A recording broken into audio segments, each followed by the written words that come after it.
Hello there, and thank you for joining us from wherever you are. We're live from our studios here in Kokomlimle on digital address GA0992539. Our top stories this hour. Commercial transport buses do not spread COVID. Well, commercial transport buses do not spread COVID-19. That's your Director of Health Service speaking as he defends the authorities' decision to ease restrictions on number of people allowed on those vehicles. We hear from him as we check out the new cases being recorded. Also, the chief of Kafaba, where a 90-year-old woman was lynched to death on witchcraft allegations, being interrogated by a 4-member police panel. After it emerged he may have been complicit in the murder.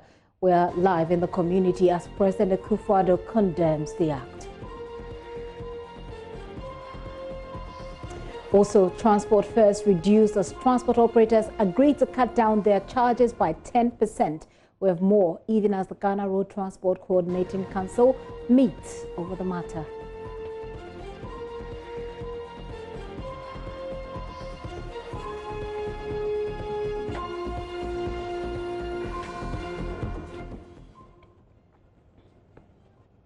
Those are our top stories this hour. We're live on your digital television. We're also on DSTV 421, GoTV 144. You can also watch us on YouTube where we're streaming live.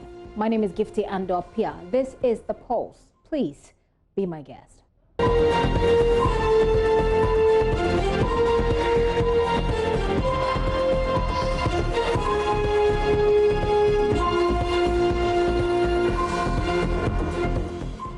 Welcome to the details of those stories and more. Now, JoyNews is learning that transport fares have been reduced by 10%. This directive is expected to take effect on August 1. The decision was taken at a just-ended meeting between leaders of the Ghana Private Road Transport Operators and other stakeholders. The Chamber of Petroleum Consumers Ghana, COPEC GH, was part of that meeting, and its Executive Secretary, Duncan Amoah, is joining me via Zoom for more on this. Hello, Ms. Amoah. Good afternoon. Good afternoon, Gifty, and good afternoon to your viewers. Right. So tell us, what went into this decision? What I can confirm now, following from our discussions with the transport operators, as it stands now, effective the 1st of August, transport fares are going to go down by some 10% across the country. This is also in respect of the fact that the president, in his last address to the nation, had eased down on restrictions as far as social distancing and public transportation systems are concerned.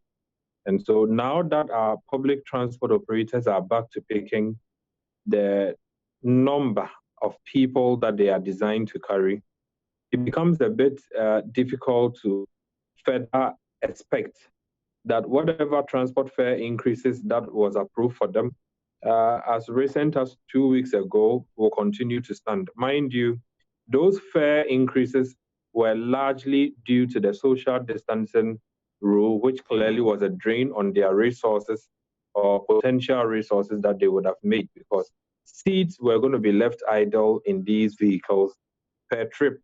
And so we had all agreed that some increases will be necessary. But now that the president's directive has given them the freedom to work and be able to pick the maximum number of passengers permissible, we didn't think that it was still fair against Ghanaians that they maintain transport fares at where they were. So there was some resistance. If you look at yesterday, across the terminals, the drivers insisted they weren't going to go down. But in all fairness, because they are also a part of our population that often than not demand equity from all of us, demand fairness from all of us, we impressed on them that it is only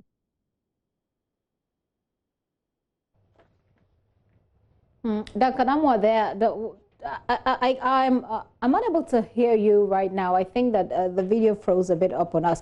But yes, it makes a lot of sense for them to cut down the prices, especially since now they've been allowed to go to work full capacity. If you can unmute, Mr. Amoah, and then tell us, how is this going to be implemented? Can you hear me? Hello, Gifty. Hi, can you hear me? Yes, I can hear Great. you. So I was saying that it does make sense. I mean, you're saying that it does make a lot of sense that once you are allowed to work at full capacity, then you don't charge us the extra you were taking when you weren't working full capacity. But I want to find out what agreement you had with these organizations or the transport stakeholders.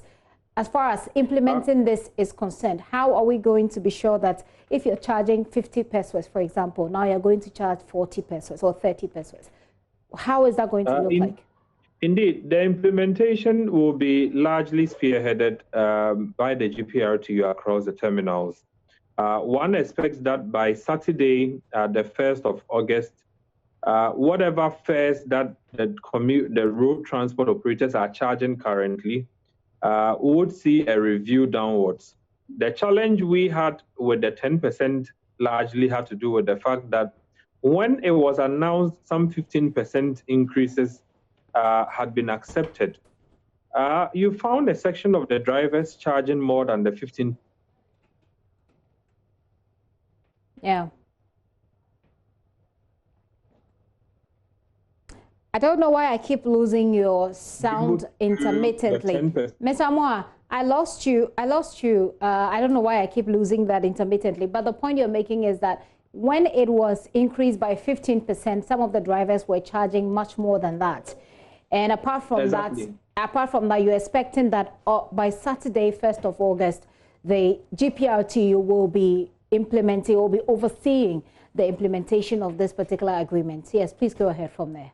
And we would also expect Ghanaians to also police the process.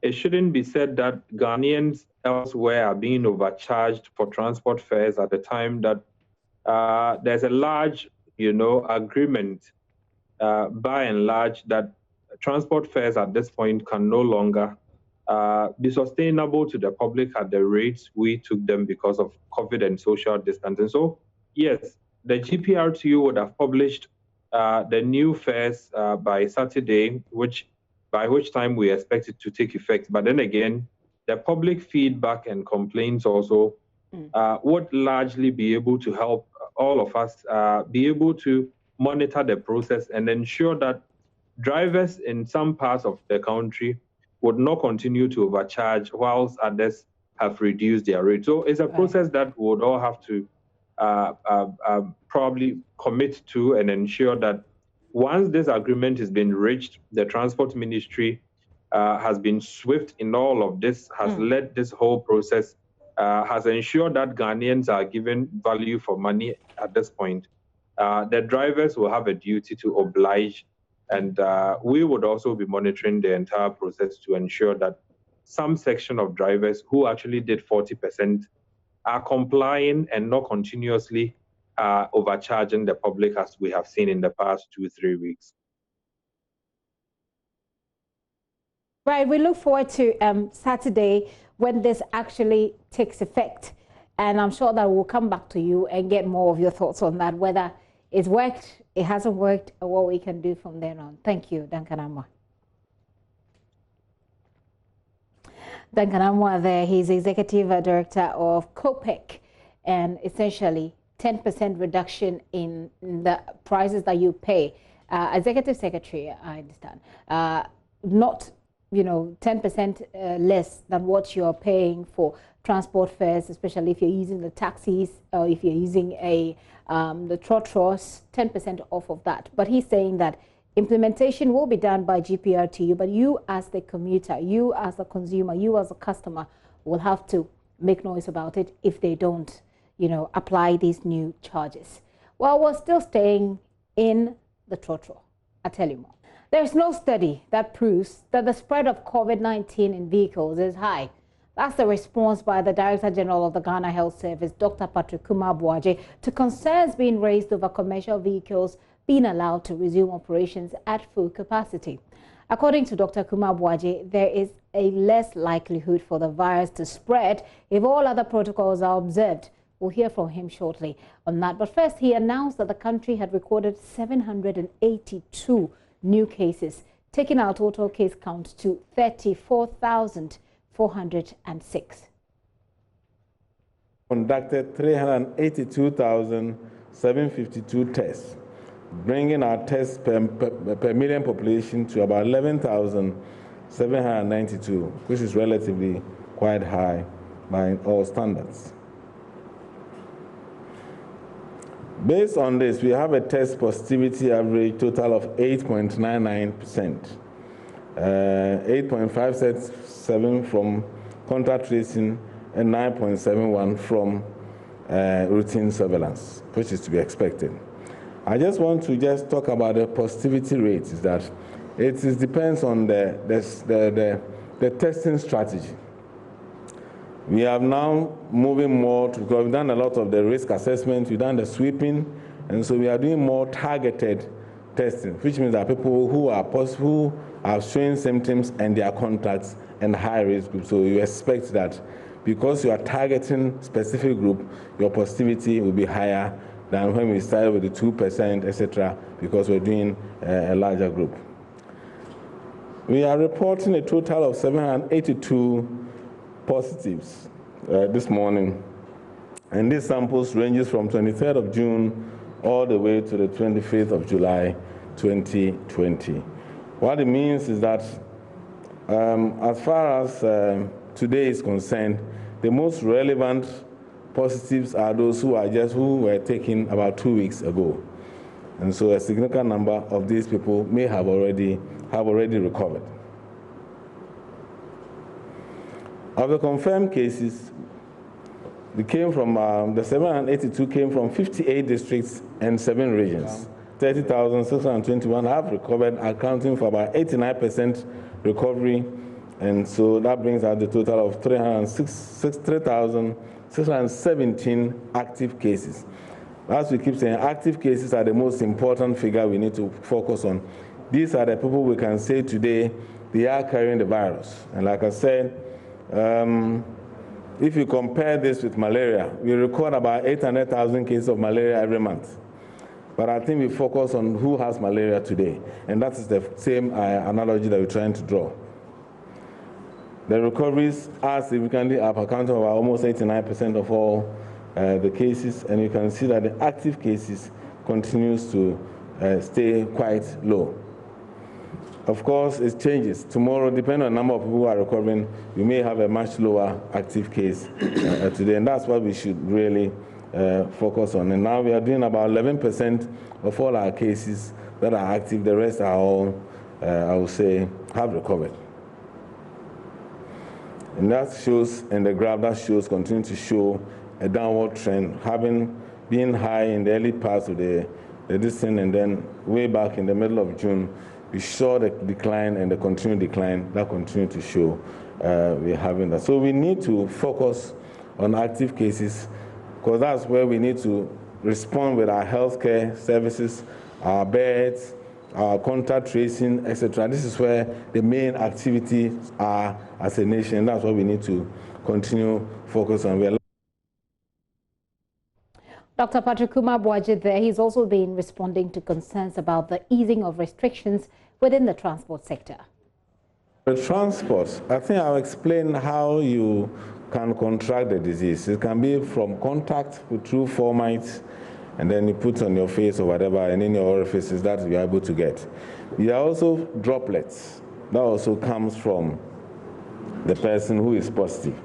And these are from your breathing, your speaking, your singing, etc. And so the risk of infection is first by close contact, and also by very close, and then the respiratory activity. So if you look at other places, when you are talking, when you are singing, when you are shouting, you are expressing more viruses, and so the risk of contamination is good.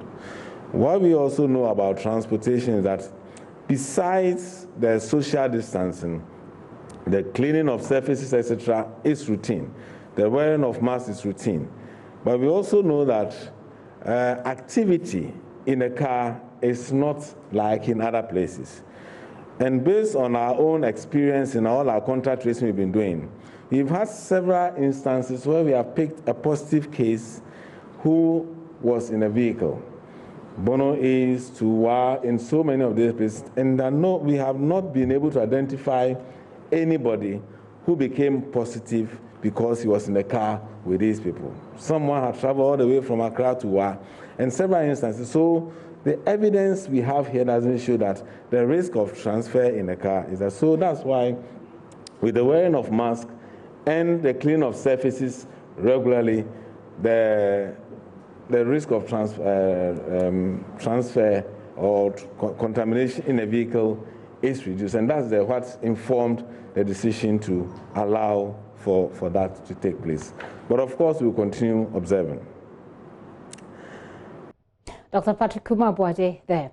But Ghana's quest to have a quicker and efficient testing may tarry a while because the FDA says all 34 rapid antibodies diagnostic tests have failed their test. Mimi Dakon is the Chief Executive Officer. From 16th April 2020 to 17th July 2020, we have received 34 RDTs for validation. These RDTs have come in from Ghana, one from Ghana, China, USA, Canada, Korea, Finland, Malaysia, Singapore, and the UK. I will just give you an idea of what we have so far for all of them. Taking all of them into consideration, we have a specificity of between 85 and 99%, and a sensitivity of between 4 and 54%. Please bear in mind that I said an RDT that is validated should be 99% before it is considered acceptable for use. Now, the sensitivity of an RDT when it is done and when it is considered acceptable is that the sensitivity test is done, and it is what identifies people who are positive for the disease or who have previously contracted the disease. So if you say that a test is sensitive, it means that it is called a true positive. It means when you test somebody who is considered sensitive, they would have had the disease before or they are currently having the disease. The specificity of an RDT determines people who have not been exposed before. So it is what we call the true negative. Why do we require an RDT to be highly sensitive?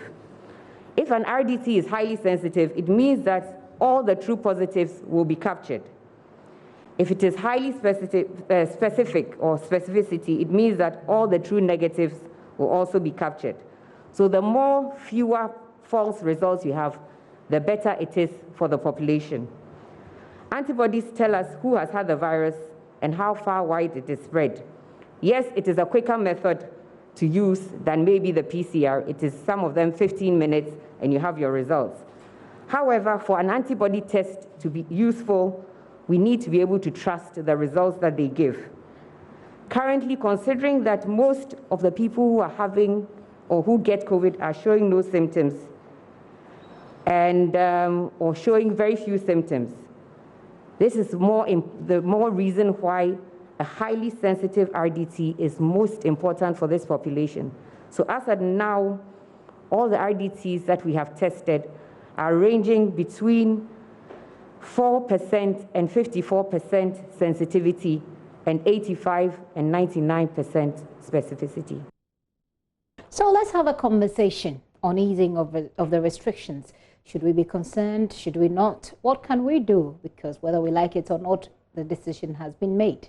Joining us on Zoom for this conversation is Dr. Benedict Calistego. He is an epidemiologist and senior lecturer at the University of Ghana Medical School. Doc, thank you for your time. It's been a while. Good afternoon. Good afternoon, and thank you for having me. Very well. So I just want to find out what your perspective is, whether you've been able to do any assessment. So Dr. Patrick Kumar-Boaje, who is the Director General of the Ghana Health Service, says that based on their contact tracing, they can, at this point, confidently say that there is, in his word, I think he's saying that there is reduced risk as far as people sitting in a bus. What's your assessment? Reduced, non-existent, high, medium? What do you say? Well, I find it very interesting. And I take that submission with mixed feelings. Because, you know, if you look at our typical trotro system, and the duration of time we spend in that trotro and the closeness we are to one another. I don't know how many samples they worked on to be able to arrive at that conclusion. But if you look at the risk of transmission, one, it has to do with contact. Two, it has to do with the duration of the contact. Okay. And an average journey in the trotro from, let's say, Kaswa to Accra on a typical working day morning will take you nothing less than an hour and a half. So assuming you are sitting in this trotro with a positive case, bear in mind that most of our cases are asymptomatic. So you have no way of assessing whether the person sitting next to you is positive or not. It leaves me with mixed feelings. And it makes me quite uncomfortable. Again, when you talk about the fact that there is reduced rate, so in the trotro, we are allowed to breach the social or physical distancing directive. However, when we are out of the trotro, we revert to social distancing. I find that as a double standard. So it makes me very uncomfortable. Double standard, you say. But don't you get a sense also that the societal psyche seems to want to accept this kind of analysis, especially with those who work within the transport sector? For them, this is business. And they've seen politicians going about their business anyway. They've seen churches being opened anyway. Is the societal psyche not important when we're making all these analyses and decisions? Well, you make a very good point when you talk about societal psyche and the fact that we are seeing things going on business as usual. I mean, for the transport operators, yes, it's an opportunity to cash in. They are going to make more money because now they are going to take more people. But if we are looking at it purely from a public health perspective, then it's problematic. Because you see, we talk about the fact that some studies have been done or some observations have been done which didn't show high risk. Who goes around monitoring how often the surfaces in our trotros are cleaned and whether they are cleaned at all? When a trotro moves from one destination to the other and parks, who ensures that the trotro is cleaned before the next person gets on board? And if you know the way our trotro mates shout, I mean, that tells you something. So if you say that in the trotro there is minimum talking, there is minimum shouting, I beg to differ. You see how some of our trotro mates can shout. And it's continuous throughout the journey. And you are going to sit in this vehicle sometimes an hour and a half, and we can't trust the ventilation in all trotters. Some have their windows partially opened, some partially closed, some you can't control. So you are left at the mercy of how these windows are fitted. And so I find it a bit problematic when in one vein you are encouraging people to pack like quote unquote sardine in their trotters, yet when they go to other places, you are directing physical distancing. I find it a bit problematic. Okay. Is that a conversation that we as, the society should be focusing on, trying to do the comparison between what politicians at their rallies or at their programs can do, what the church can do, and what the trotters can do? Or should we just now take the opportunity to encourage people to wear their masks and to be extremely careful, especially if they're going to be sitting in a trotro, for example? Well, it's unfortunate that almost every conversation in this country has to go down political lines. But the truth is that when you look at the reality on the ground, the fact that politicians are doing something which is untoward doesn't mean it should be licensed for everybody to do it. And there are people who have the opinion that even the easing of these restrictions have some political undertones. I cannot validate that. I don't know. But the truth of the matter is, when we are coming up with these policies, we should make sure they are really for the public good. That is where I want to come in from. So it's not a matter of because politicians are doing it or because churches are doing it, so vehicle operators should also do it. Where does it leave us as a country. You know, we are dealing with a virus we know very little about. Knowledge is evolving as we go along. New modes and means of transmission are being discovered every day in and day out. And if you look at the basis of some of our arguments, I have issues with them. For instance, when we talk about, the Director General talked about we focusing on the active cases. Let's bear in mind that our testing strategy has changed, like he rightly said. Previously, we were doing more aggressive testing. We were doing what we call the enhanced surveillance. Now we are doing more targeted testing. And so we are not testing as aggressively as we used to. Secondly, we have a lot of our populations being asymptomatic. In other words, they are not showing any signs and symptoms. So invariably, the people we are picking up are the so-called high risk. What about the greater majority who are walking around without symptoms and they are with us in our churches, in the trotros, in our homes, wherever? So we need to be careful. When we talk about active cases, those are the ones we've been able to diagnose. And I would refer to that as the iceberg syndrome. So we are just seeing a tip of the iceberg. The bulk of it is beneath. And if we are not careful, it will come back to haunt us. Because there are people who have not been tested because they are not in the high risk group. So let's be careful the way we interpret these things. As of now, as a country, we cannot say for sure what the number of daily new cases are. We can't say for sure because we always have a backlog. And if you listen to the director, the figures he put out today were samples, some of which were taken as far back as 23rd June. So if we are now reporting on data from 23rd June, whilst they were waiting for these results, what were these people doing whilst waiting for their test results? Were they in isolation centers? These are the things we should be worried about. It is not okay to just look at active cases from an epidemiological point of view. It is not okay. Okay. We should be interested in the incidence, i.e. the number of new cases we are getting on a daily basis. Because the active cases we are getting are just a tip of the iceberg, and they may be very misleading. Right. So I beg to differ on that count. Very, very well. I'd like you to end for us, a bit of an advice for what a typical trotro or taxi user can do in these times. But Dr. Kumabwaji indicated that, we know that it is spread through contact, through droplets, which you also said. But we know from the beginning that we're still trying to find out, really understand this virus and the way it behaves. What more do we know that's different from what we knew back then? Well, there are new evidence coming up. In fact, the latest is that this virus can actually be transmitted fecal-orally, i.e. through stool. These are new things coming up. There are evidence to that effect. And we don't know what next it will be.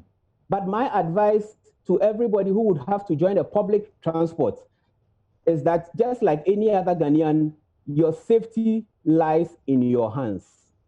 The politicians can give directives, but your safety lies in your hands. So everybody should ensure that they are wearing their mask as they should.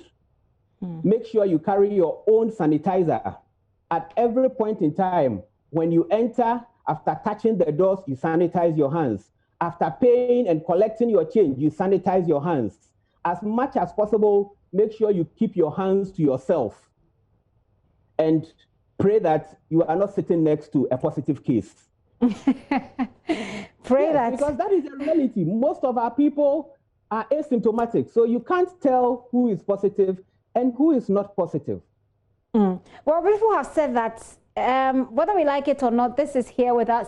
We're not the only ones that are overwhelmed with it. So we're essentially just doing our best. You think there's something else we could have done better? Well, I think we should have been more calculated with the easing of the restrictions. Okay. I don't know what is informing this at this point in time, but I think we should have been more calculated. And, 2 days ago, I was in my house when I overheard an announcement from Zoom Lion. So I got curious. I got out to find out what was happening. And here was a COVID-19 branded vehicle being used to make public announcements for Zoom Lion to come around and collect waste. Throughout this outbreak period, I have never seen a van in my area educating the populace. I have never seen one. And yet, they could use that same vehicle, COVID-19 branded, for advertisement for Zoom Lion to come and collect waste. I think we are not doing the right things. We are not doing public education as we should. Right. I am not feeling the presence of the NCCE. I am not feeling the presence of the Information Services Department. I am not feeling the involvement of our traditional rulers. Just imagine the impact it will have if, let's say, Otunfor comes out to give a statement encouraging everybody to wear masks in Kumasi, for instance. Just look at what will happen if our traditional leaders are really brought on board to get involved. One can argue that, well, they don't need to wait to be brought on board, but that's where leadership comes in. If people are not coming on board voluntarily, it behoves on leadership to galvanize the needed support. I don't think we have done enough with respect to our education. Prior to easing these restrictions, one would have expected that there would be intensified education to let people know that, yes, life must go on. We need to open up our economy, and therefore there will be easing of these restrictions, not because the virus is over, not because we are out of the woods, but because life must go on. I mean, we all agree to that fact. We cannot shut down our economy ad infinitum. But then we would have to open up advisedly and let people know, because you walk through town and the general impression is that, oh, it's business as usual.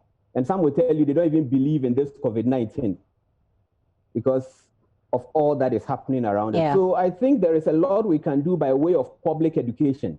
There are no pharmacological remedies as at now. There are all sort of claims going around. So what we need to do is to adhere to these non-pharmaceutical measures: hand sanitizing, washing with soap and water, use of sanitizers, the wearing of the face mask when we find ourselves in public places, and as much as possible, maintaining that physical distance. I don't see how we can maintain that in the trotro. And it's a problem for me. Right. I hope that we can get around this. So I can add to that essentially. But Doc, thank you so much for your time this afternoon. Dr. Benedict Kalistego is an epidemiologist and a senior lecturer at the University of Ghana. You're still watching The Pulse with me, Gifty, and Pia. I hope that you feel safe wherever you are, but I'd love to hear from you. So go on Twitter, go on Facebook, share your thoughts with us. We're on Instagram as well. I want to take a very quick break. When I return, today is World Hepatitis Day. You know that we've been focusing so much on coronavirus. We've forgotten that hepatitis exists. I'll talk to you about it when I return. I have a discussion on that after this break.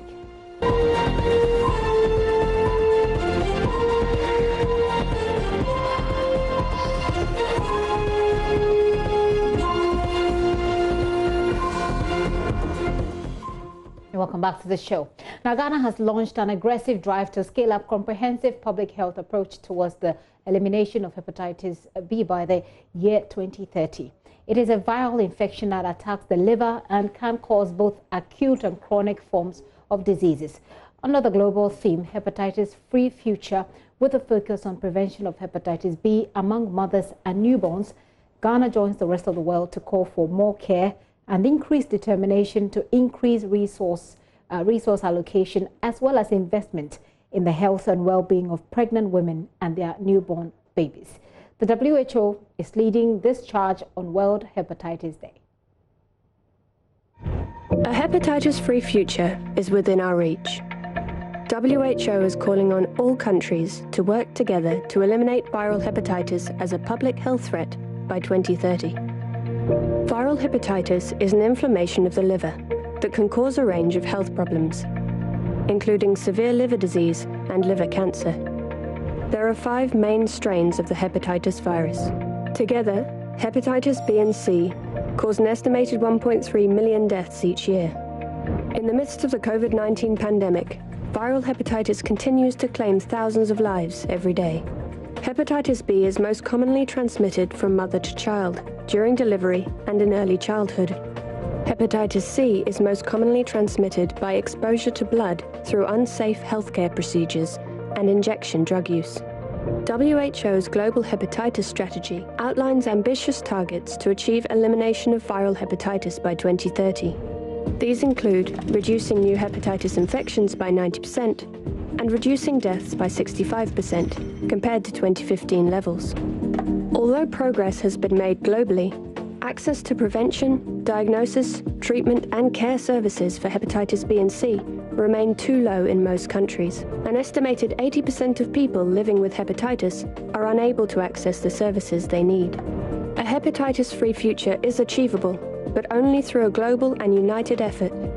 All newborns should be vaccinated against hepatitis B at birth, followed by at least 2 additional doses. All pregnant women should be routinely tested for hepatitis B, HIV and syphilis, and receive treatment if needed.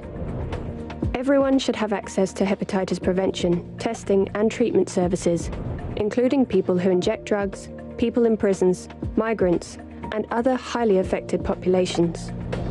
Timely testing and treatment of viral hepatitis can prevent liver cancer and other severe liver disease.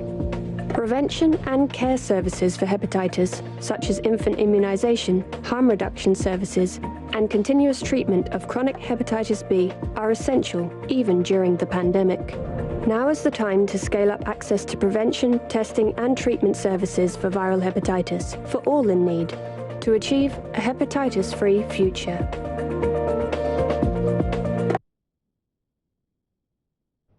A major concern, though, is the inability of sufferers to test or access treatment due to the high cost involved. We'll be having a conversation with officials of the World Health Organization and their representative of the INFOR, the Ghanaian healthcare technology startup, which is helping ease the burden for some women at risk, especially in rural areas where many women lack access to routine testing during pregnancy. Right now, here are the numbers.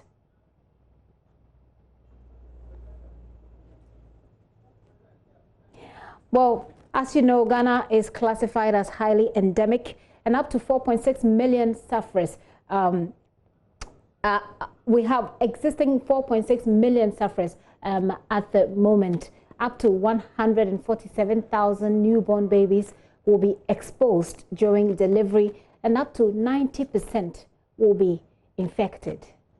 Joining me is Dr. Kafui Senya. Is a public health specialist with the WHO and responsible for HIV, tuberculosis, and hepatitis B. Also joining us is Dr. Ya Ampong, who is a health service manager of INFOR, the Ghanaian healthcare technology startup, which is helping to ease the burden for some women at risk. You're welcome. Thank you. Hi. Thank you. All right, I wanted to be sure that you could hear me. So Ghana is essentially classified as highly endemic because of the high number of people, or the number of people that have been infected. This is correct, right?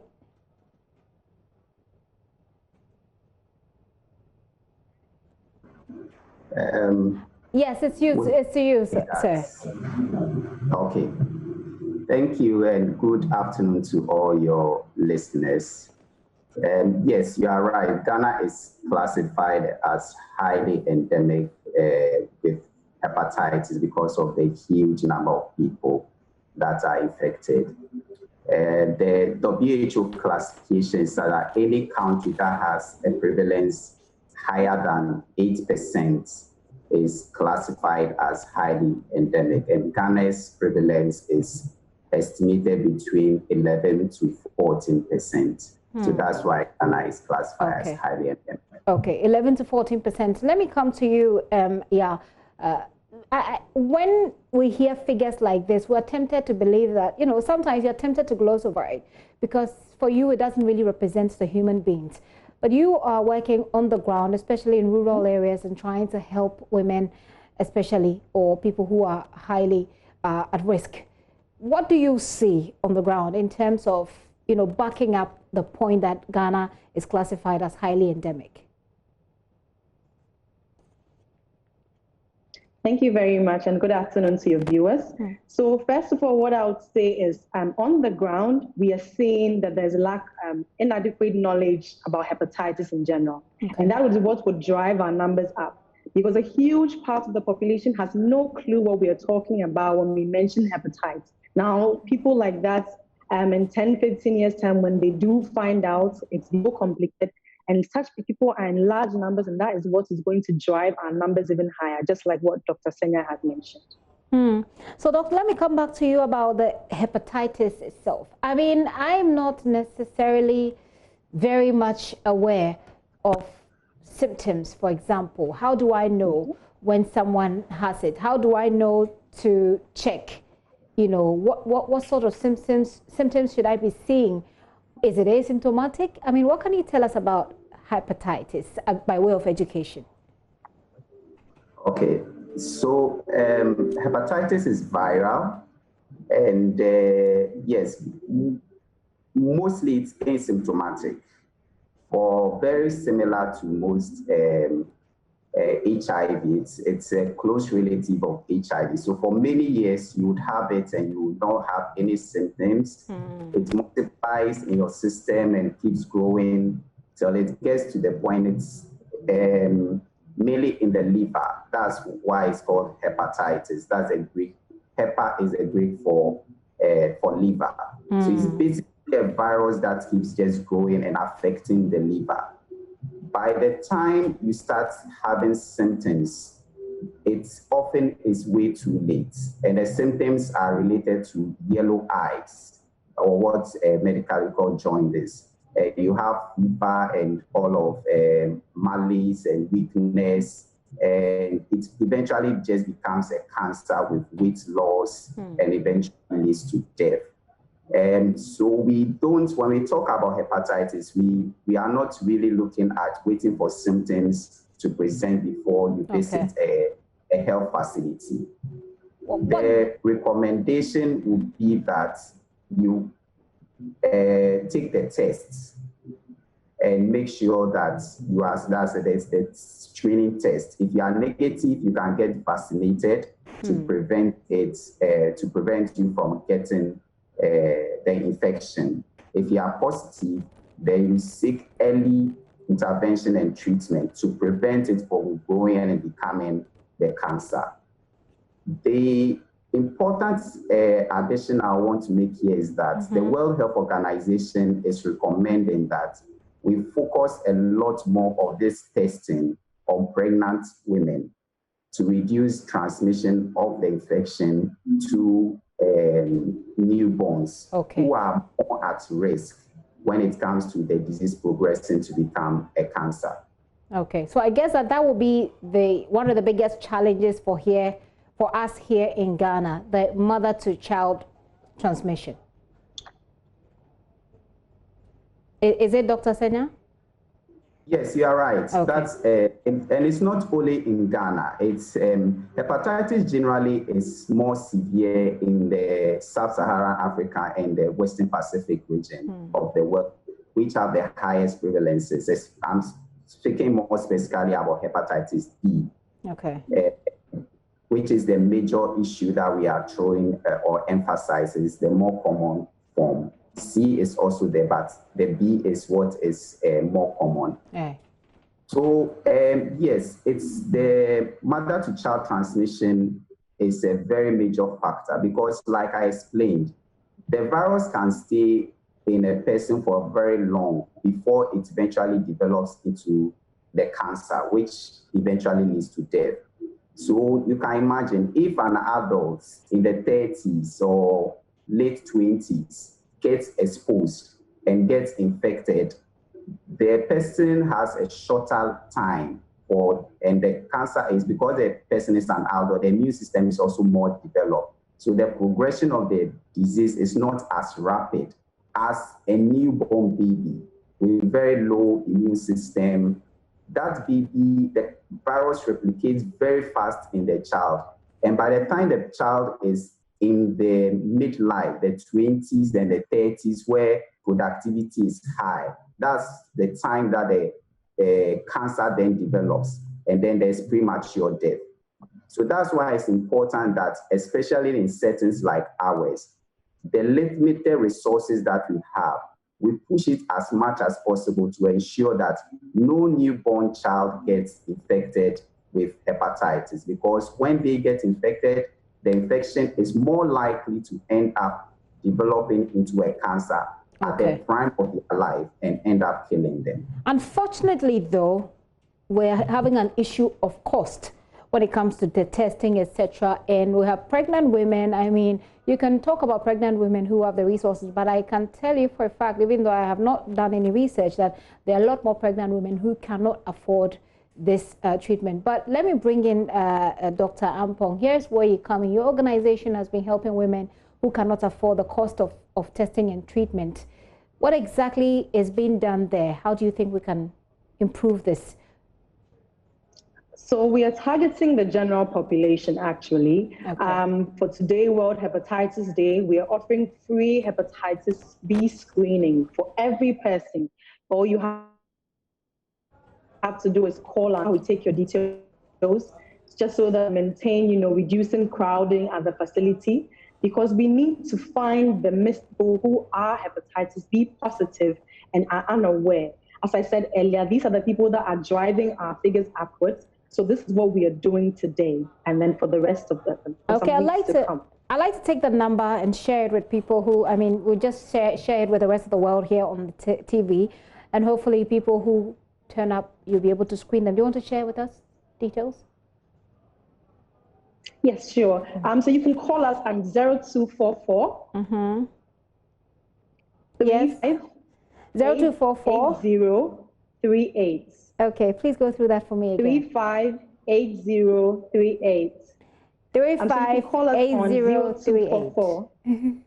Yes, you can. Okay, yeah, I know this Zoom thing, and I know how it's working. Don't worry, we'll get around it. So that number is 0244 358038. And this, everybody can call you and perhaps book testing. Right, and perhaps book a testing, right? Yes. Okay. I'm bringing you back in, Dr. Senya. Now, we can't be having this in a pandemic, can't we? Unfortunately, we are. Is there any relationship between hepatitis and coronavirus? Do they make someone who is exposed to coronavirus more prone to, death? What's the relationship? So the relationship is that they are both viruses, but like COVID is fairly new and we are learning a lot about it. Yes. We know that people who have comorbidities are more at a higher risk of being hit harder by COVID. So those generally will be the linkage between them. The fact, however, is that before COVID and during COVID and after COVID, hepatitis and other disease conditions are still creating a lot of havoc. So whilst we put so much attention on COVID, and it's rightly so, we also should not lose focus of all these other disease conditions that are also taking millions of lives each and every week. Dr. Ampong says that they're focusing on everybody, even though I think that they've also primarily been interested in pregnant women because of the mother-to-child transmission. What, from your perspective, with being with the WHO, will help, in dealing with this holistically as we wrap up this conversation? Yes, so holistically, we need all stakeholders and advocates to come on board and support, just like INFOR is doing. We need the corporate and private sector to be very engaged and involved in the response. The government, as we know, is doing its best, is putting in a lot of resources, but the fact remains that we are a middle-income country with very limited resources. The national purse is limited in what it can do. But this hepatitis is one area private sector and corporate entities can put in support and see results that are tangible and will go a long way to help. So I would encourage that kind of support, linking through the National Hepatitis Control Program of the Ghana Health Service, or through the WHO. We can link you up, or through the Ministry of Health, to provide support. There's a lot of needed support, especially to ensure that by the country is aiming to improve the testing of pregnant women. Like I mentioned, that's the focus, and the WHO is providing all the technical support to make sure that that happens. All right. I'm going to end with final words from both of you on what you want people to take away from this conversation as far as being alert on hepatitis is concerned. Let me start with you, Dr. Ampong. So final words for me would be that everybody should know that hepatitis is actually, with regards to hepatitis B, is actually preventable. Like Dr. Senya has said, you need to get screened. When you test negative, you need to get the vaccine. You need to protect yourself, especially with Ghana's strategy in preventing the mother-to-child transmission. It's important that young women make sure that they screen themselves and get the vaccine even before they get pregnant. So that's the final word for me. I like that, the fact that the way you added the pregnant bit for us, also for all pregnant women, you certainly want to be careful because you can transmit this to your child. Dr. Sanya, your final word. What do you want people to take away from this conversation today that we're celebrating or commemorating World Hepatitis Day? So first, to the general public and viewers, that like has been emphasized, hepatitis is preventable, and preventing it is the best way to go, especially for newborns. We all need to work together. If you are pregnant, make sure that you get tested for hepatitis. If you are positive, there's a vaccine that can be given to the baby at birth to make sure that the baby does not get hepatitis at all. So please, every pregnant woman should make sure that they get tested, and if they are positive, they'll be given the vaccine and they themselves will receive treatment, and the general public as well. And then I've already mentioned to corporate Ghana to come on board and support the fight against hepatitis. Thank you. Thank you so much. I remind you all of the global theme once again, hepatitis free future, with a focus on prevention of hepatitis B among mothers and newborns. I've been doing this conversation with Dr. Kafui Senya, who's a public health specialist with WHO, and he's responsible for HIV, tuberculosis, and hepatitis. Also joining us was Dr. Ya Ampong, Health Service Manager for M-Pharma. That's a Ghanaian healthcare technology startup which is helping to ease the burden on women at risk. She says you can call 0244-358038 so that they can test you for free. It's 0244-358038. Call them, they'll test you, give you a hepatitis test for free. Ladies and gentlemen, thank you so much for your time this afternoon. God bless you. Attorney General Gloria Akuffo is urging Parliament to pass the Conduct of Public Officers Bill 2018 to boost efforts in the fight against corruption. The bill was laid in the House in 2018 and is going through second reading today.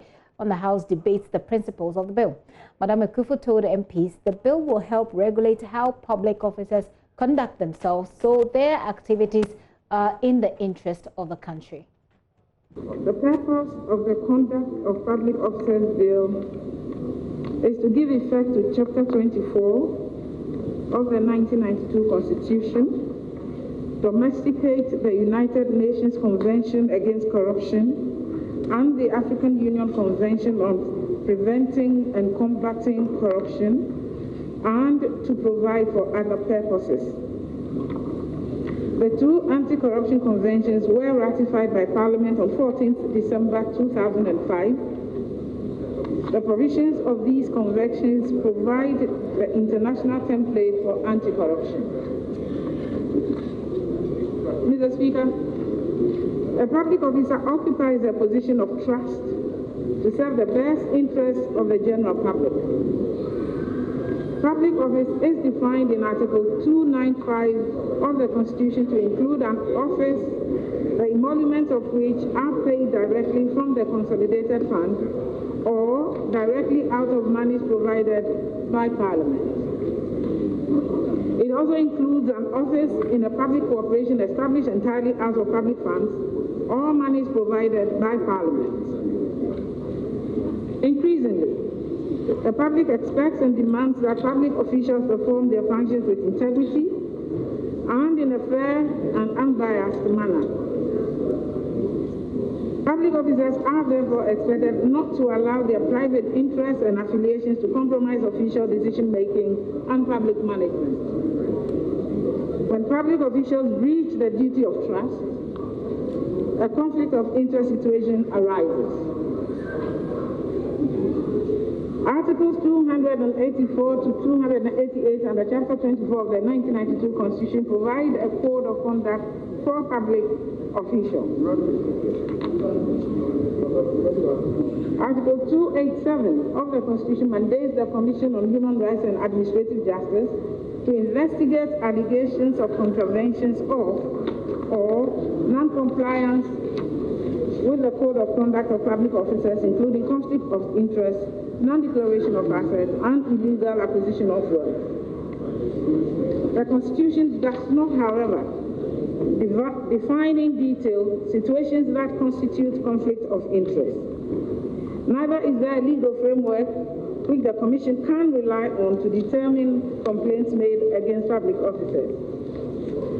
The absence of a clear definition of conflict of interest and a unified code of conduct for public officers make the determination of the misconduct by the public officer difficult and for the Commission to investigate. Mr. Speaker, legislation on corruption in this country is scattered in a number of laws. The Criminal Offences Act 1960 Act 29 contains provisions. Joseph Opoku Gakpo is on the ground for us. He's joining me live. Hi, Joseph. I'm hoping that I do hear you. I do hear you. Tell us, Joseph, what else is contained in this bill? A number of things. It gives a breakdown of what exactly would constitute a situation of conflict of interest when a public officer is undertaking his or her activities in that regard. It makes room for how public officers can accept gifts in a way that the acceptance of those gifts will not influence how they go about their duties as public officers. It makes provisions for how public officers should not engage in any acts of sexual harassment, more like cautioning against that. It makes room for how public officers should not use their offices when it comes to personal gain and all, and a number of other related clauses. It also makes room for clarification on what exactly would constitute acts that are in contravention of the requirements of the offices of the various public officers.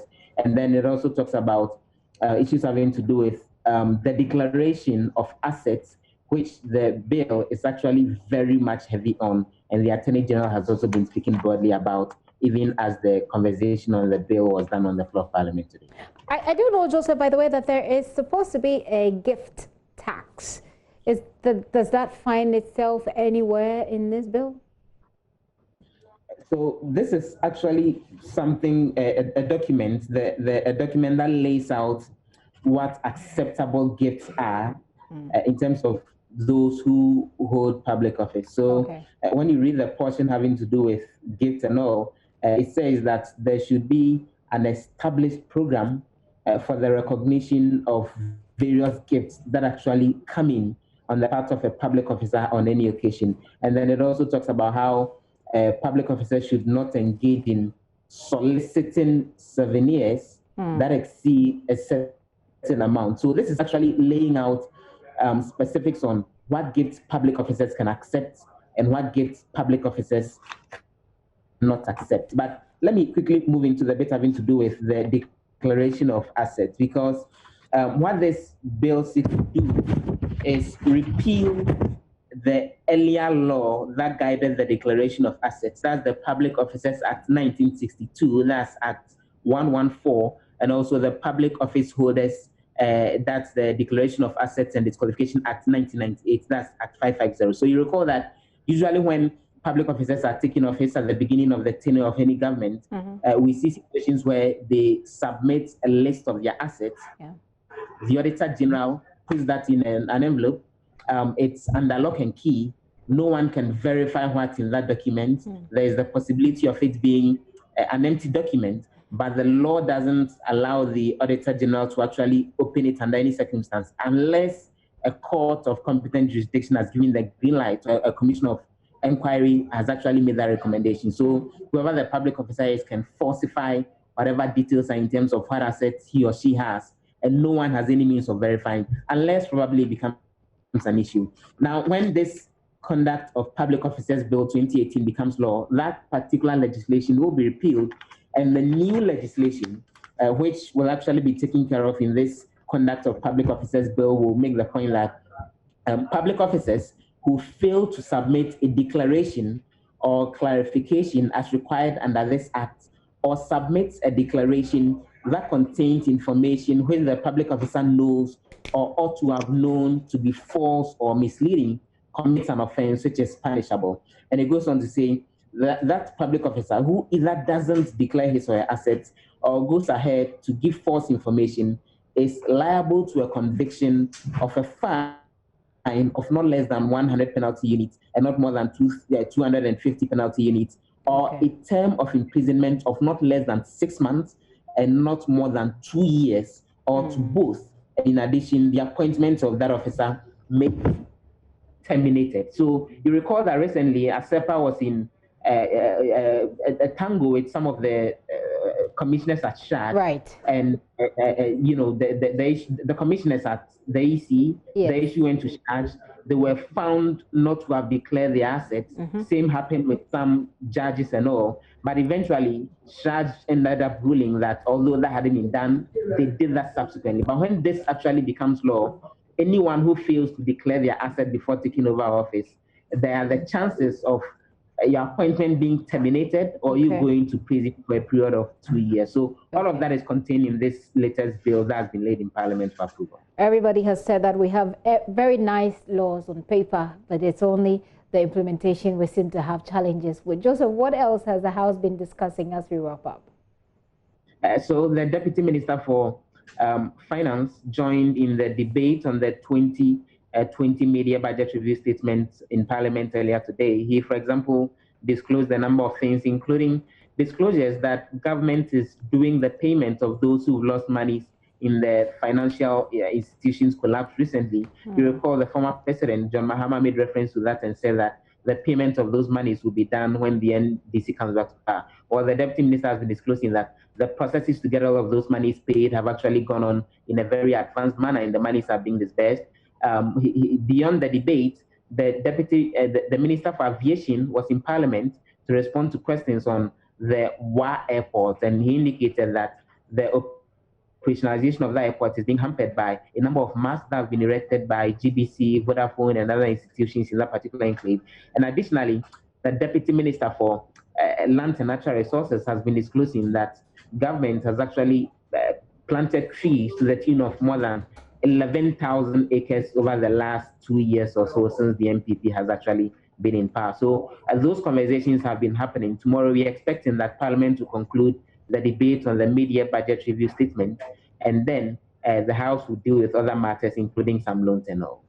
Joseph, thank you very much. We'll be also looking at that story about former President John Mahama saying they'll be paying DKM because the DKM customers have also been speaking in the Bono East region. Joseph, thank you. Joseph Opoku Gakpo is our parliamentary affairs correspondent there. Always good to have him here on the show with his comprehensive, details from the stories there. Away from Parliament, the Supreme Court has, in a unanimous decision, dismissed a case challenging the accreditation of the Ghana School of Law as the only institution to provide professional law courses. CDD Fellow in Public Law and Justice, Professor Stephen Asari, dragged the Attorney General and General Legal Counsel to court arguing the current arrangement on legal education is unconstitutional. Court correspondent Joseph Akable reports. Professor ACCRA wanted the court to rule that pursuant to Article 25(2) of the 1992 Constitution, accredited public and private universities have the right, at their own expense, to establish and maintain law faculties to offer the professional law course that prepares students for qualifying certificate examination. The said provision reads, quote, "Every person shall have the right, at his own expense, to establish and maintain a private school or schools at all levels and of such categories and in accordance with such conditions as may be provided by law," end quote. He also wanted a declaration that the distinction between professional law course run by the Ghana School of Law and the academic law course run by approved universities is arbitrary and capricious and done only to further the monopoly power of the Ghana School of Law in violation of Articles 296B. This was opposed by the AG and the General Legal Council. Professor ACCRA has been an advocate for the professional program to be run by accredited universities for years.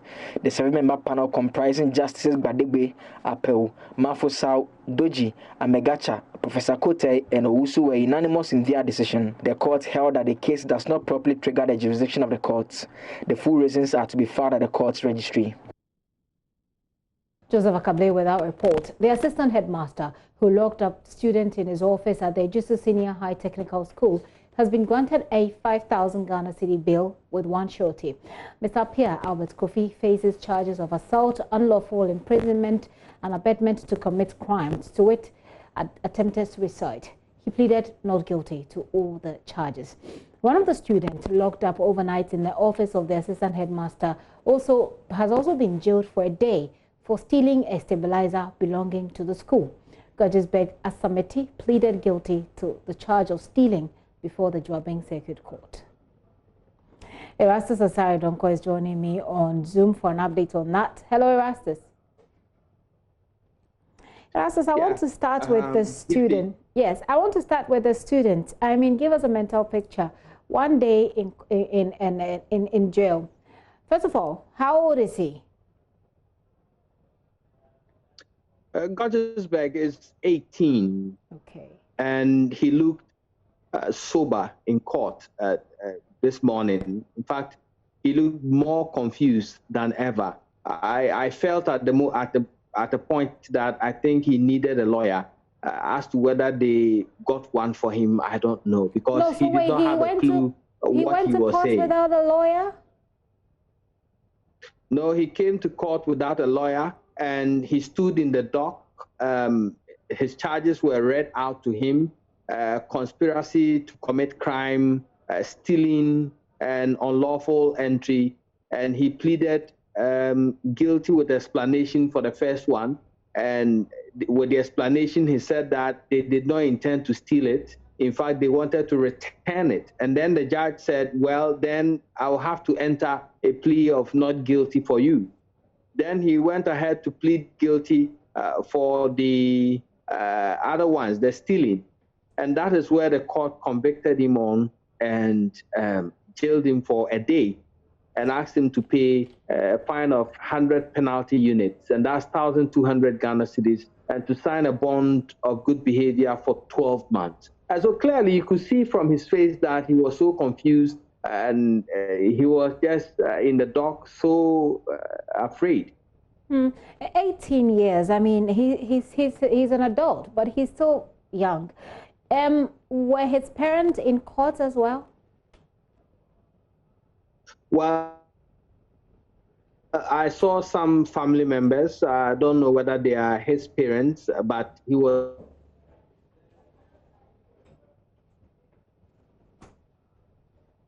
standing in the dock together with the assistant headmaster, who was standing closely behind him, you know, and then abet suicide, which the court explained to him that he had no right to lock the students up in his office, knowing very well he had harmful substances, detergents in there, and that they could harm themselves with it. And so that's the meaning of that particular charge. The assault was as a result of the court explained to him that the students indicated that he slapped them many times before he locked them up in the office. He pleaded not guilty to all of them.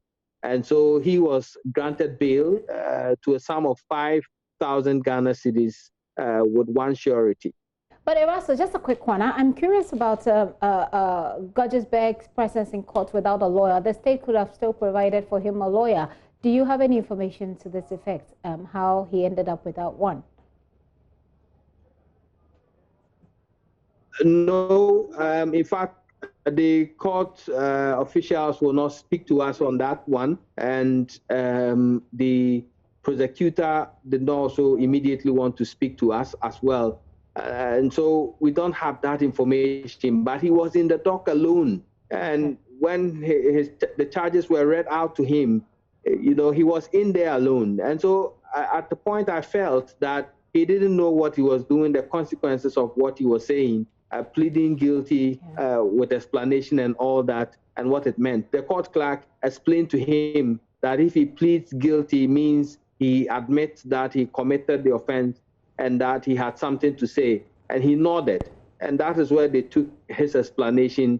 And the explanation to me did not also make sense, because he was blaming the other student who drank the detergent for hiding the gadget at a point in time before the two decided to send it to the authorities of the school. And so then the judge said, so did you really intend to steal the gadget? He said, no, we never meant to steal the gadget. So the judge had to then say that, okay, then I have to enter a plea of not guilty for you. And that's what she did.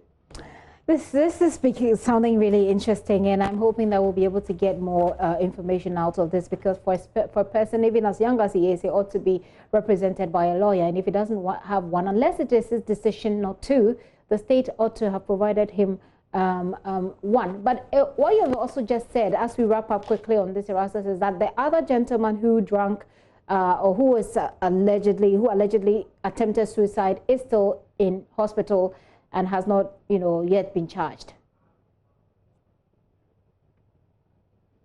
Exactly, and from the father is telling us that as soon as he heard that they've charged him with attempted suicide, which is a crime, yesterday he collapsed again, and they had to rush him to the Ejuso Government Hospital. Today he came to court with a medical report from the Ejuso Government Hospital indicating that he has been hospitalized again. He's not fit to stand trial. Other than that, the judge was about to issue a bench warrant for his arrest. And so currently, he on the charge sheet, he's facing only one charge, that is attempted suicide, and he's not linked to the stealing and other charges. Which prison or which prison is going to have this gentleman, Gudgesberg, for one day? Well, it wasn't clear in there, but I think I heard, because we tried to get further and better particulars, but we couldn't get that from the registrar before we left, because he said the court will have to conclude proceedings for the day before they have to get the information from the judge's diary to be able to give us that information. So we do not know whether he will be taken to the main prison or he will be taken to, an institution for children. Well, he's not a child at 18 anymore, unfortunately for him. Erastus, thank you. Thank you very much for that update. Erastus Asari Donko there with some update on this Ejuso Senior High Technical School. Now, the Savannah Regional Police Command has arrested the chief of Kafaba in the East Gonja municipality of the Savannah region. Zakaria Yahaya was arrested for his alleged roles leading to the murder of a 90-year-old Mama Ekia Demeti, who was accused of witchcraft. The Savannah Regional Police Commander Enokeduchum Bediako confirmed the arrest to JoyNews.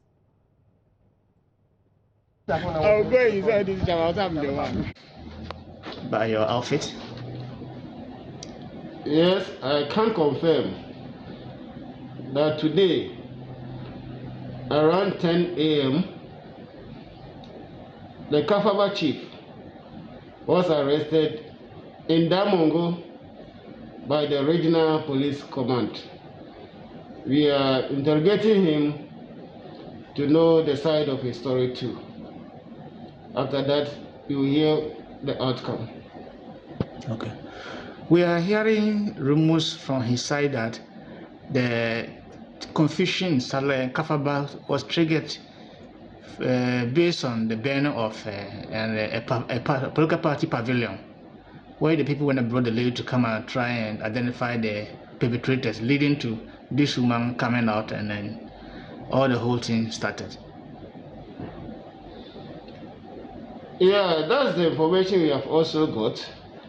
So once we are doing interrogation, you will know the true fact of the case from the people that you arrest.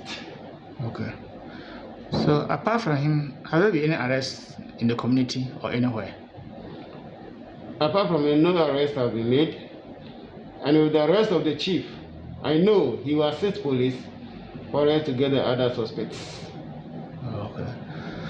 So what is how is the environment as we speak now at Kafaba and Salaga? Your men are on the ground. What are they telling you in terms of? Yeah, I know Kafaba is now a deserted place. Most of the people have relocated, but they can run, but they cannot hide. Okay.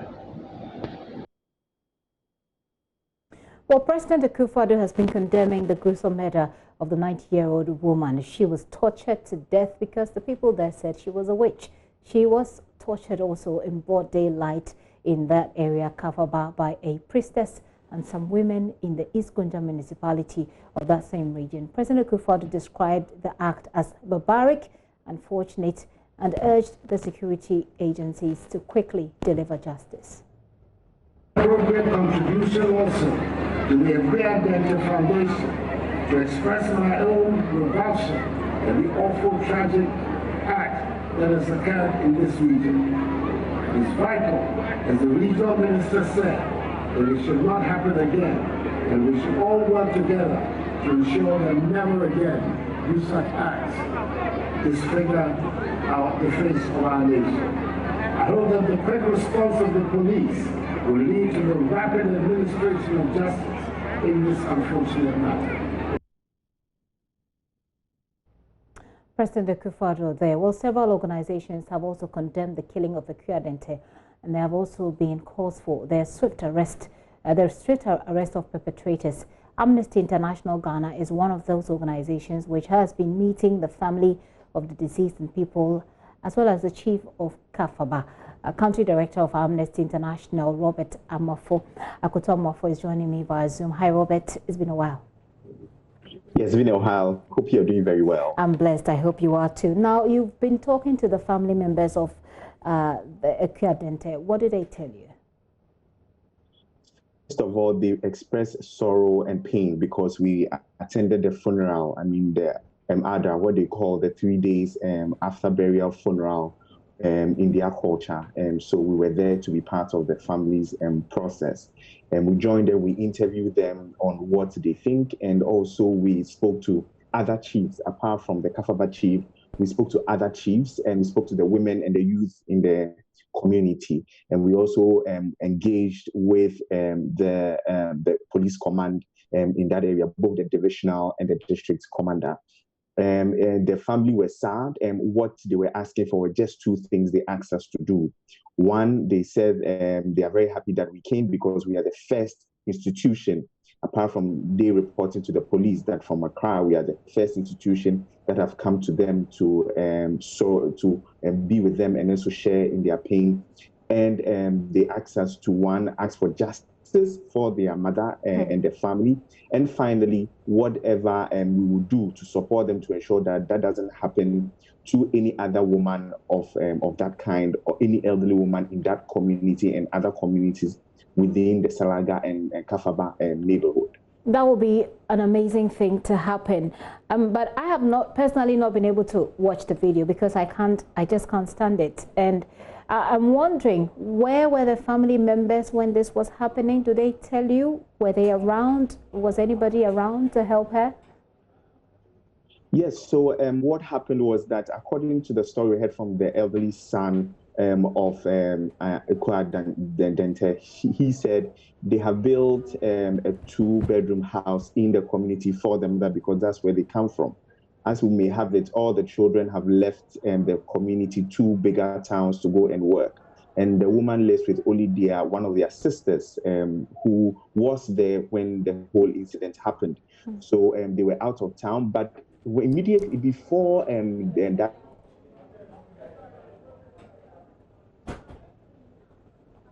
Okay, Robert had mentioned to the family.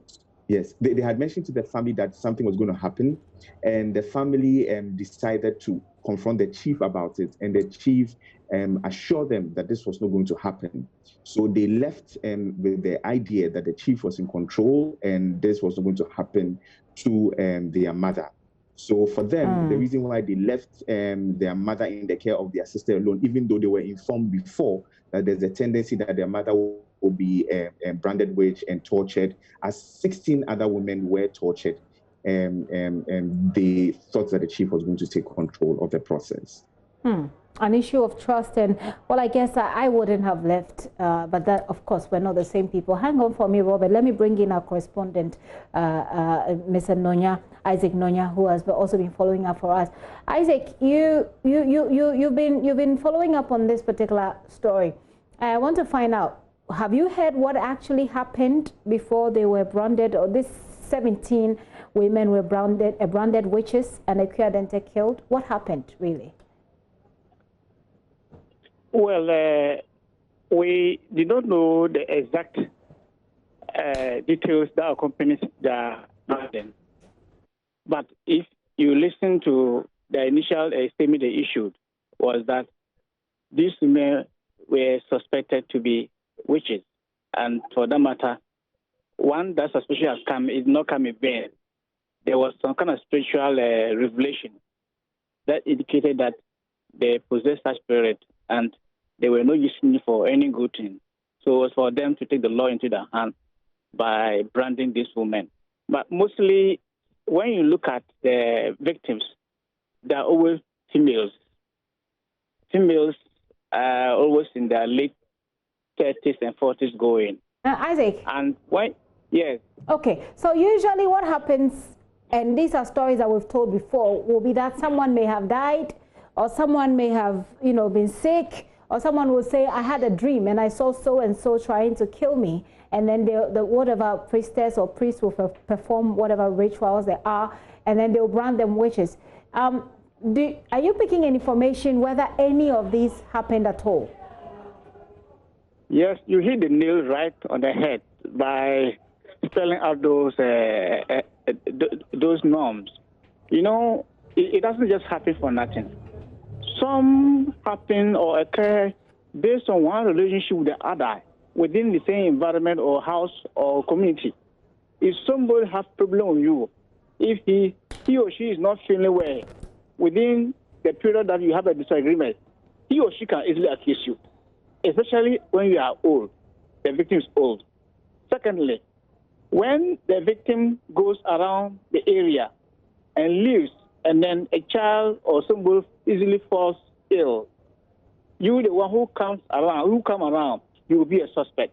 I see. But most of the times, when people die, 1, 2 at the goal, they say no.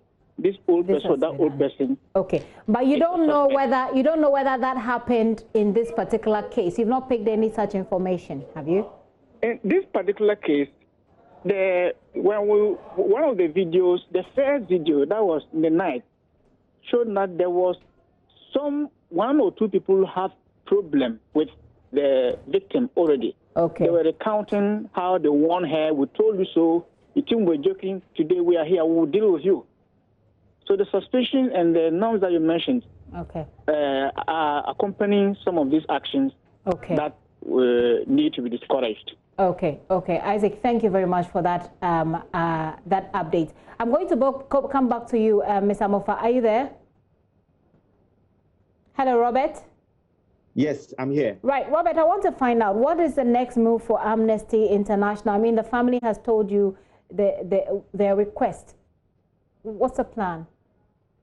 First of all, we are going to engage the various institutions that are responsible to ensure that we get justice for Dante. It's very sad to hear that the regional minister announced a foundation that the family didn't even know about before it was announced, even by the president, that the family didn't even know about the foundation. This is very sad, and it is very worrying that no government official has been there, no engagement had gone on even at 6 p.m. last night when we were leaving the community. And then an announcement of a foundation was mentioned that the president said he's going to contribute to. I just spoke to the elderly son, who is the one engaging with all public issues, and he told me that it is only after the announcement was made yesterday, it was just after I had called him to confirm that has there been any foundation. He said no. And then it was later in the afternoon that he called me that the region has just called him to form a foundation. I think it is woeful, it is bad, it is something that should not be done. I think it was important that they engage with the family and ask for their permission before they could even mention their name for a foundation, which we went there to do, as ethical as it's supposed to be, that you engage the family and seek their permission to use the name of anybody to form a foundation. Also, we are going to continue doing our international movement around this discussion. We are going to engage all the sectors that are responsible. One other request that we have is that the police in that area need support. The reason why the chief had to go all the way to Damango to be arrested is one of the key things is that the divisional office there is woefully equipped. They have suffered several attacks from the community when they have tried to arrest in such a manner. And so they find it very difficult to have an arrest of that sort. When we were leaving there, there was a bus full of youth who were there waiting for the arrival of the chief, which means that this surely showed that if they were arrested, if the chief was arrested and they were there, they could have caused a harm to those police people. Sure. So for us, we are requesting that if the IGP hears us, you should equip those people. We should ensure that they give them the best support that they can to get their work done. And also, government should do a more structured engagement with the family. We don't even know the structures of this foundation that they have mentioned. And the president has already mentioned that he's going to make contribution to this foundation. We think it's not good, it is bad, it's in bad faith, and the minister should regret for doing this. Robert, I have no idea, but I'm almost speechless. I mean, I can imagine the situation in the village and what even the family members are going to now go through if the state authorities do not, stamp their authority right now in this particular case. Robert, I say a very big thanks to you, but I hope that Amnesty International will also be engaging the IGP on behalf of the police in this particular area, Kafaba, where the police there seems to be ill-resourced. Robert, thank you so much. Robert Akoto-Amafo is country director of Amnesty International. They've been visiting family of Ikra Dente, seeking justice for her. I run out of words when it comes to this situation. I'll take a very quick break. We'll be right back.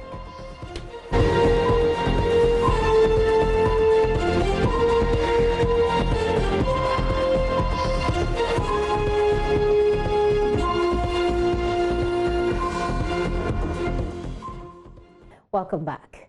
Leadership of Coalition of Affected Savings and Loans Customers say their members are pushing for the group to officially declare support for the National Democratic Congress in the upcoming elections. Secretary Ezekiel Ano-Akakpo reveals that calls have intensified following assurances from the former President John Mahama that locked-up funds will be paid in 1 year if he is re-elected, even though government has commenced payment of the funds, capping the amount to pay immediately at 70,000 and spreading whatever left in 5 years without interest is a worry for them.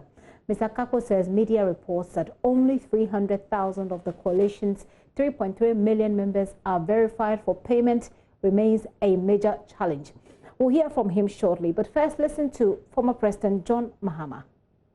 It is heart-wrenching to hear government officials justify the huge amounts it is spending to manage the impact of the collapse of Ghanaian financial institutions, which they now put at a whopping 21 billion Ghana cedis. I weep for the many who have lost their jobs, the many who have lost their jobs, the many who have lost their businesses, and the many who have lost their livelihoods as a result of these policies. I pledge on behalf of the NDC that we shall, within 1 year of being in office, pay all funds that have been locked up with the collapsed financial institutions.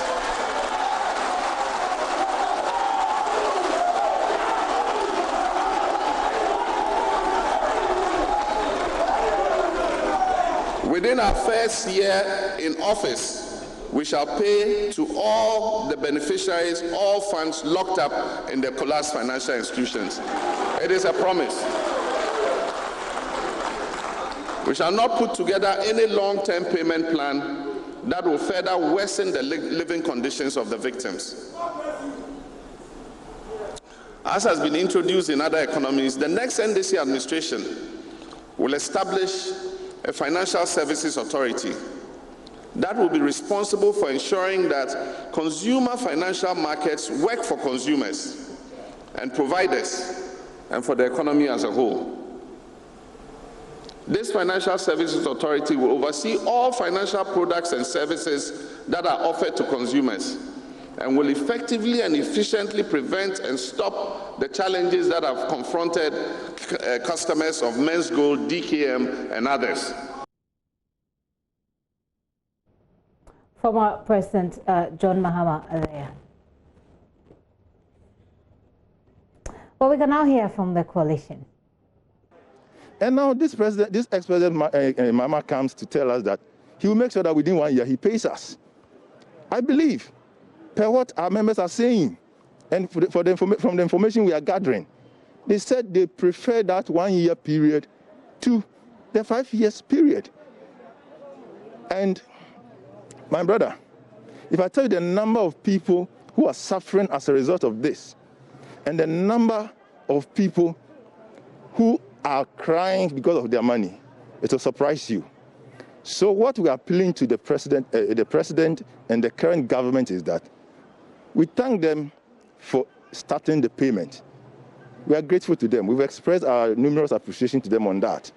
But one thing we are telling them is that based on the promise the ex-president Mahama has come out with, if they don't take care and revise their payment plan, whereby making sure that every affected customer will receive his or her locked-up fund before 7 December, but will still go by the cap of 70,000 and the bond of 5 years. I believe majority, even if not all of our of our members, majority of them will be tempted to vote for NDC and the ex-president, despite the fact that they might even be MPP members. The comment from the flag bearer, that is JDM, is very reassuring. But we want him to be more specific with Men's Gold, that when I come, within 1 year, I'll make sure that all Men's Gold customers retrieve their investment. That is what we want to hear from him publicly, so that the customers will not have any doubts in their mind. So that we can also go all out there and sell his message to our people. Yeah, I think it's feasible, and he has been in government before, so he knows the pros and cons and all that in the government. So for him to promising that, yeah, I think it's possible. And it tells me he's a thinking individual, because he thinks about other people. You know, you hold the door. If you're a leader, what you do is you hold the door for others to enter before you close it. You don't open the door and enter and close it and leave the rest behind. And this is all time will allow us this hour. We have Let's Talk Showbiz, which is how we wrap up the entire show. But the customers, the DKM customers also in the Bono East region have been raising concerns about the lack of payment of their funds as well. We'll bring you that story now, subsequent bulletins. Why don't you log on to myjoyonline.com, where we have more news there. And if you scroll all the way down, we have audios, we have videos, audios from our programs, videos from our programs. You can join us and follow us from there. My name is Gifty Andopia. It's always a pleasure having to serve you. We'll do it again tomorrow, hopefully. Take care.